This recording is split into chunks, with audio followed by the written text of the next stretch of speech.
υπέρ της κυρίαρχης ελληνικής δημοκρατίας, δηλαδή υπέρ όλων των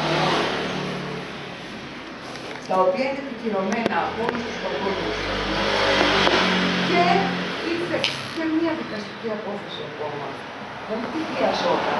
Ήρθε άλλη μία δικαστική απόφαση μετά από την μήνυση που είχε κάνει ο άλλος Λεμπιάδης και τις κοράψεις της Ελληνικής.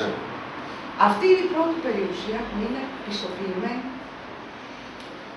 Και δεν υπάρχει. Είναι άλλη μία περιουσία, 2-3-300 δις, που είναι στο όνομα όλων των Ελλήνων, γιατί είναι δικά τους χρήματα.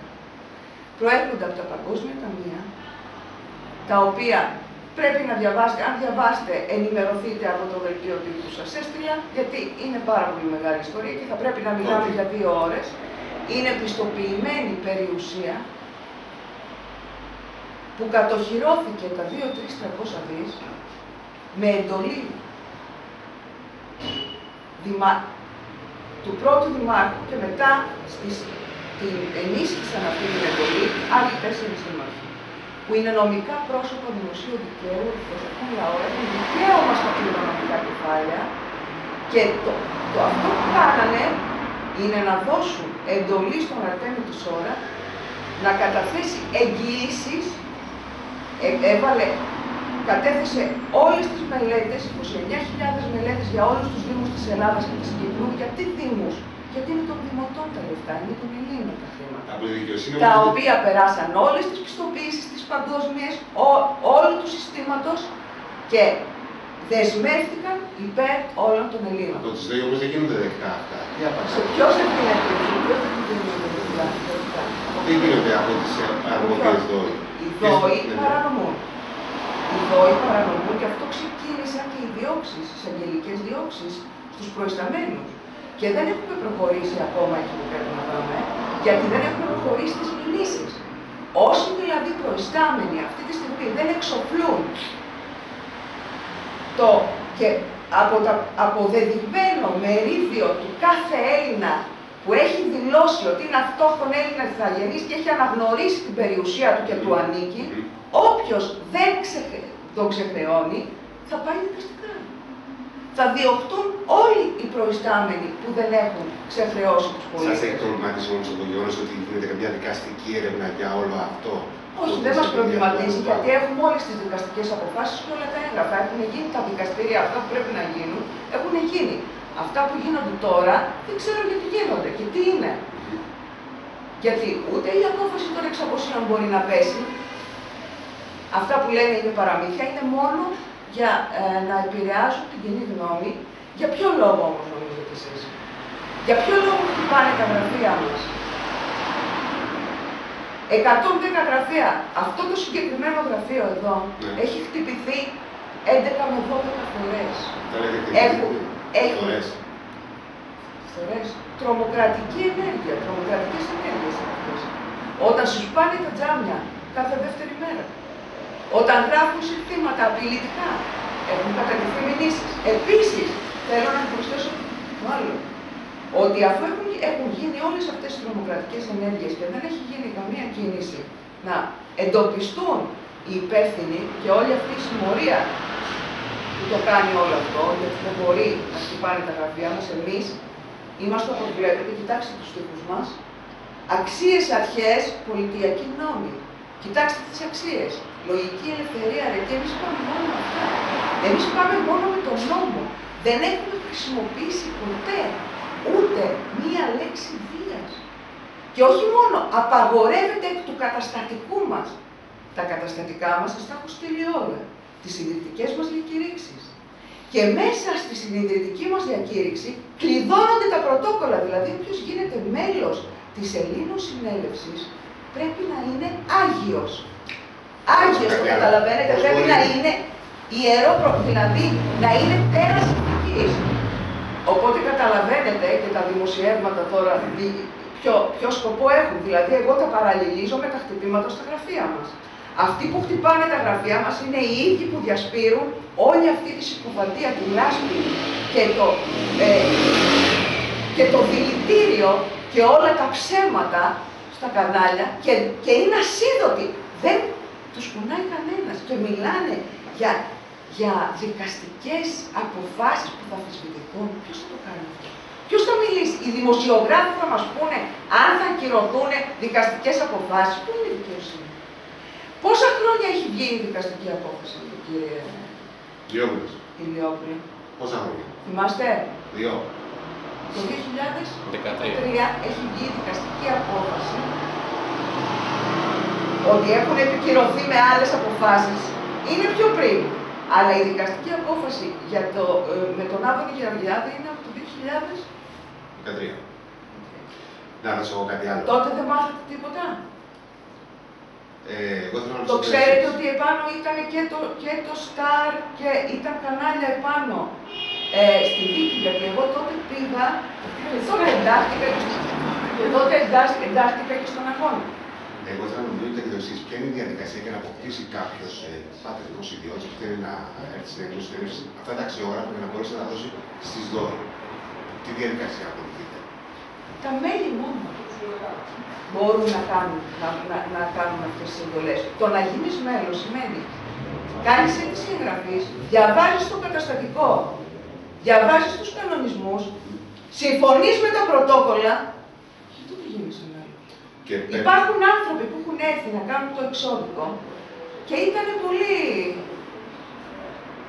Δεν τους ενδιέφερε ούτε να το διαβάσουν τίποτα, ότι ας κάνουμε και ένα εξώδικο, μπας και γίνει κάτι. Δεν είναι ο σκοπός μας. Ο σκοπός μας είναι να καταλάβει ότι τα χρήματα είναι δικά του. Δηλαδή δεν έρχεται εδώ να του πουλήσω εγώ κάτι. Δεν πουλάμε κάτι, το καταλαβαίνετε. Είναι νομικά πρόσωπα των δημοτών που ενημερώνουμε τους δημότες για ποια είναι η περιουσία τους, ποια είναι τα δίκαια και τα δικά τους. Καταλάβατε? Σε κάποιες περιπτώσεις δηλαδή ο ίδιος χρησιμοποιεί την περιουσία του. Δεν έρχεται από μένα να αγοράσει κάτι. Αν δεν είναι όμως αποδεκτό αυτό το έγγραφο, το αξιόγραφο από τις ΔΟΗ. Είναι παράνομη η ΔΟΗ που δεν το κάνει αποδεκτό. Αυτός θα είναι εκτεθειμένος. Έχει λάβει διαταγή να το κάνει αποδεκτό. Έχει λάβει διαταγή. Θέλετε να το διαβάσετε τη διαταγή? Αυτά είναι όλα τα συνημμένα. Εδώ είναι όλα τα έγγραφα. Η διαταγή από πού έχει έρθει δηλαδή? Που λέτε, η κρατική διαταγή που έχει στα χέρια του Αρτέμις Ώρας είναι από το πρόσωπο δημοσίου δικαίου που είναι η Δήμη. Είναι οι δήμαρχοι που με ομόφωνη απόφαση του Δημοτικού Συμβουλίου έδωσαν εντολή στον δήμαρχο, γιατί το Δημοτικό Συμβούλιο με ομόφωνη απόφαση εκπροσωπεί το λαό. Τα κεφάλαια είναι των δημοτών. Άρα απαιτείται ομόφωνη απόφαση του Δημοτικού Συμβουλίου και δίνει εντολή στον δήμαρχο να δώσει εξουσιοδότηση στον Αρτέμις Ώρα να πάει να κατεβάσει τα κεφάλαια τα δικά μας. Τα δικά μου, τα δικά σου και όλων των δημοτών και των Ελλήνων. Okay. Αυτό για να γίνει κάποιος μέλος τώρα πρέπει να πληρώσει κάποια συνδρομή για να ξέρει το κόσμο, δηλαδή για να αν θελήσει κάποιος. Εμείς το φτιάχνουμε αυτό το γραφείο, είμαστε όλοι όσοι είναι μέλη είναι συμμέτοχοι σε αυτό. Άρα, όποιος γίνεται μέλος στο γραφείο αποφασίζει πόσο θέλει να είναι η εγγραφή και η συνδρομή. Δεν είναι πάει και απόφαση να ξέρει ο κόσμος. Δημοτικού Συμβουλίου. Το Δημοτικού Συμβουλίου. Διοικητικού Συμβουλίου. Δηλαδή τα μέλη μας κάνουμε συνέλευση. Γενική συνέλευση. Βγάζουμε τους εκπροσώπους μας. Το Διοικητικό μας Συμβούλιο. Και το Διοικητικό μας αποφασίζουν μέσα στη Γενική Συνέλευση τα ίδια τα μέλη που δημιουργούν το γραφείο αποφασίζουν πόσο θέλουν να ορίσουν την εγγραφή, πόσο να ορίσουν τη συνδρομή. Για το γραφείο της Πάρτας πόσο είναι η εγγραφή? 10 ευρώ. Έχει αποφασίσει το Διοικητικό Συμβούλιο. Μπορεί να γίνει αύριο μία απόφαση Διοικητικού Συμβουλίου που να πούνε τα μέλη μας, ξέρεις ρε παιδιά, να μην παίρνουμε τίποτα. Δεν ξέρω εγώ, και να βγαίνουμε τα έξω. Γιατί αυτό το γραφείο το πληρώνουμε εμείς. Το καταλαβαίνω. Οπότε πληρώνοντας 10 ευρώ γίνεται μέλος και μπορεί να αποκτά και τη δυνατότητα αυτή του εξωδικού, να το πούμε τι ακριβώς, που θα στείλει στη ΔΟΗ. Κάποιος που θέλει να πληρώσει. Θα πρέπει να γίνεις μέλος της Ελλήνου Συνέλευσης για να κάνεις το εξώδικο, γιατί αυτό είναι δωρεά των ίδιων των μελών. Εμείς το δημιουργούμε όλο αυτό. Δηλαδή ενημερώνουμε τον Έλληνα ότι έξω εκεί είσαι υπήκοος της Hellenic Republic, μια εταιρεία που έχει έδρα το Βερολίνο και τη Νέα Υόρκη. Και δεν εκπροσωπεί καθόλου τον Έλληνα, δεν έχει καμία σχέση με Έλληνα.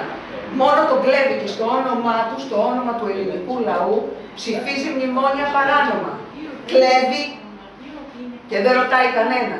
Και αυτή τη στιγμή ο κόσμος έξω γενοκτονείται, αυτοκτονεί, πεινάει, μένει άστεγος, ενώ είναι ο Έλληνας τεράστιας περιουσίας κάτοχος. Αυτή τη στιγμή είναι κάτοχος και διαχειριστής. Γιατί μέσα από αυτές τις δύο περιουσίες καθιστά τους Έλληνες ο Αρτέμις ο Σόρας σαν μηχανισμός, όπως τα έφερε και τα τοποθέτησε τα χρήματα, μας καθιστά όλους δικαιούχους του μεριδίου μας και νομής. Έχουμε πια τη διαχείριση του πλούτου μας οι ίδιοι και μέσα από την ίδια την Ελληνοσυνέλευση. Δηλαδή το ελληνικό έθνος ενώνεται για να πάρει τα δίκαια και τα δικά του. Είναι δικά μας χρήματα, κύριε Ηλιόπουλε.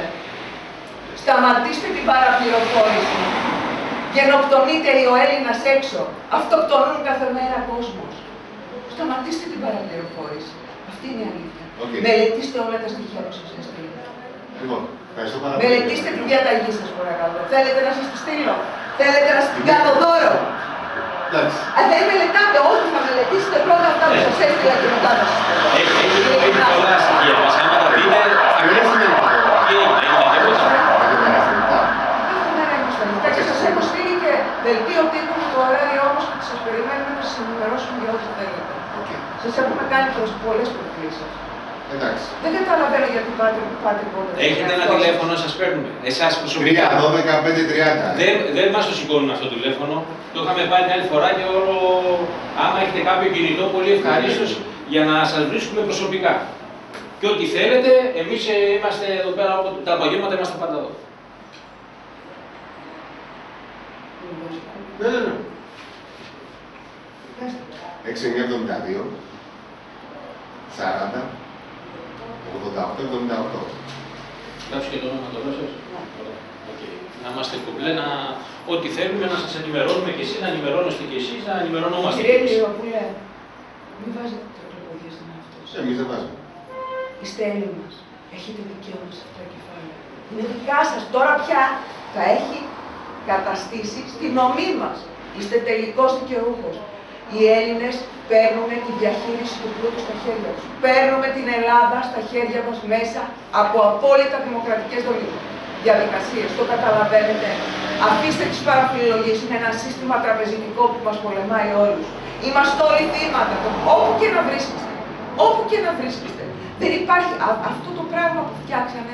Είναι μια μαύρη τρύπα που θα τους ρουφήξει όλους. Θα καταστρέψουν τους πάντες. Πόσα μέλη έχει εδώ η Πάτρα? Σε αυτό το γραφείο είναι γεγραμμένα 100 μέλη. Υπάρχει και δεύτερο γραφείο. Ναι. Υπάρχει και δεύτερο και πάνε να ανοίξουν και άλλα 2 γραφεία. Άλλοι πολίτες. Γιατί σας είπα, αυτά είναι. Η Πάτρα χρειάζεται για να εκπροσωπηθεί ο πολίτης της Πάτρας. Οι δημότες της Πάτρας για να εκπροσωπηθούν χρειάζονται. Τουλάχιστον 10 είναι στη Γερμανού. Ναι, στη Γερμανού αυτό, το δεύτερο. Το δεύτερο. Και τώρα επικοινωνείτε, δεν έχετε κάποια. Βεβαίως δεν έχουμε, δεν είναι δυνατόν. Απλά σε άλλο σημείο. Είναι άλλο σημείο. Γιατί οι ίδιοι δημότες εκεί αποφασίσαν να κάνουν ένα γραφείο, άλλωστε χρειάζονται άλλο γραφείο. Όταν εκτιμάται ο πυρήνας εδώ της Πάτρας και από τα 4 γραφεία, πόσα άτομα είναι περίπου? Δεν ξέρω και το Γύρω στα 400. Δεν γνωρίζω. Οκ. Θα κάνω μια ερώτηση. Είχα ξαναέρθει, είχαμε ξαναμιλήσει και σχετικά με τα δημοσιεύματα τα οποία υπάρχουν. Ποιος είστε? Τσέλης λέγω. Από πού είστε? Διότι, εγώ δεν ξέρω. Ως τι ρωτάω? Ως ενδιαφερόμενος, γιατί ταλαιπωρούμε, γιατί δεν έχω γίνει μέλος εγώ στις ασφαλιστικές ενημερώσεις επειδή είμαι ελεύθερος επαγγελματίας. Και τότε μου είχατε πει ότι θα έχω πρόβλημα. Και τώρα αυτά τα οποία έχουν βγει. Δεν καταλαβαίνω. Αυτά τα οποία έχουν βγει. Ευχαριστώ πολύ έτσι. Θα τα πούμε. Γεια σας. Το μικρό σου, κύριε Ηλιόπουλε. Γιώργος. Ωραία. Εντάξει.